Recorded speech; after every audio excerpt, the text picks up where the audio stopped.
Have you ever wondered where your appetite went? You know, those feelings of the grumbly tummy and the salivation over a meal or before a meal just seem non-existent and distant memories of the past?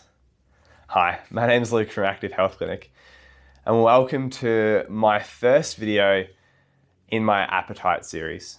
And today I'd really like to introduce to you why your appetite might be gone and where it went.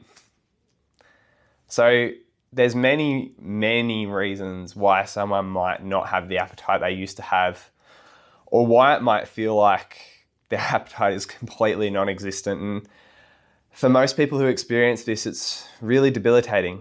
Food is such a huge part of our lives. We encounter it multiple times a day for most people, and to have the joy and the expectation taken away from those moments in our day can be really disheartening.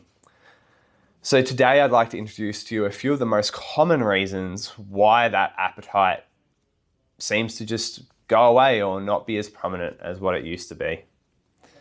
And the first one really is that there seems to be something that's gotten in the way of you eating consistently for a long period of time.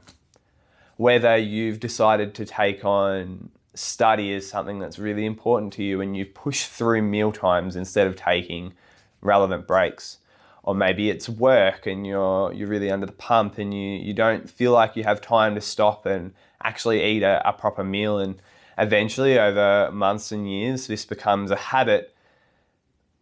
And this happens for a lot of people, and their body actually just stops giving them the sensation of feeling hungry. Maybe that only comes once a day in the evening when your body knows that it can get a consistent intake, so you load up in the evenings, but during the day that appetite's not really there. And that's the first really common one that we see. The second, I guess, really common thing about especially the conditions that we see here at Active Health is that there are some sort of gastrointestinal symptoms that prevent you from having an adequate intake over the day.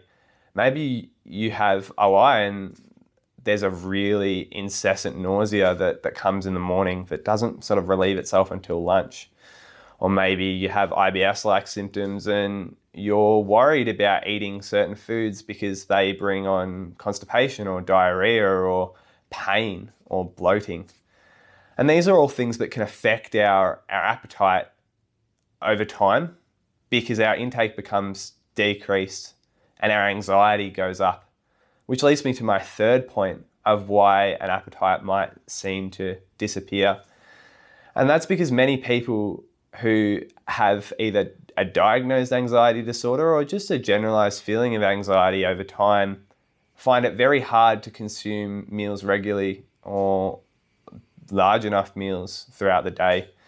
And this is something we've really noticed through this time of COVID, that this background anxiety in the world seems so high that everyone's routine seems to just be thrown out of whack. And that's a really big reason why some people right now just don't have a lot of appetite.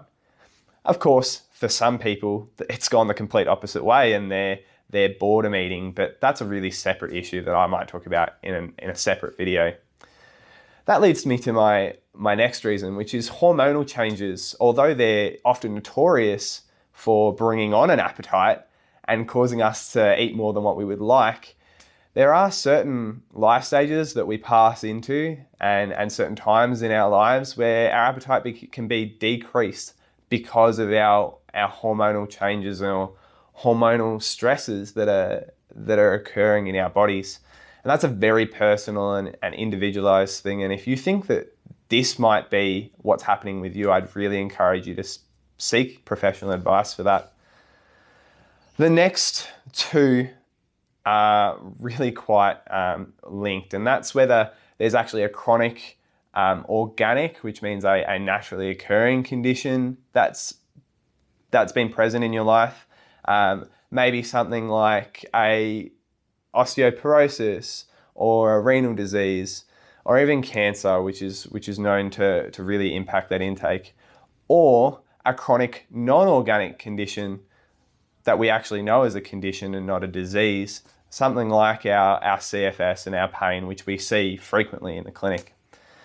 And the last point that I'd really like to make about why your appetite might have disappeared is if you've intentionally, or most likely unintentionally, reduced or regulated your food intake over time to the point where we're starting to look at maybe it's become a distorted eating pattern, and your thoughts and feelings about food are really controlling a large portion of your life. And again, if you feel like this is you in any of these circumstances, but especially this last one, I really encourage you to go and seek professional advice from a dietitian, but potentially other health professionals as well. So you might be wondering, yeah, okay, I've lost my appetite and it might be one of these things, but why, Luke, is this actually important?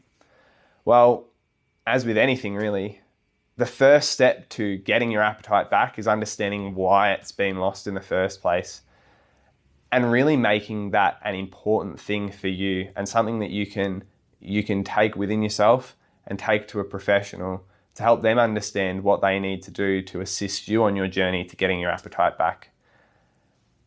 I've got to go, but I'll be filming more of these videos. And if you've enjoyed this one and you're interested in this topic, please like this video, subscribe to our YouTube channel and to this page as well, and potentially tag someone else who you think might also be suffering from a lack of appetite, so that we can all help encourage and share this information and enjoy an appetite again and start to enjoy food again, because that's the real goal here. I'm Luke. This has been the first video in my appetite series. Happy eating.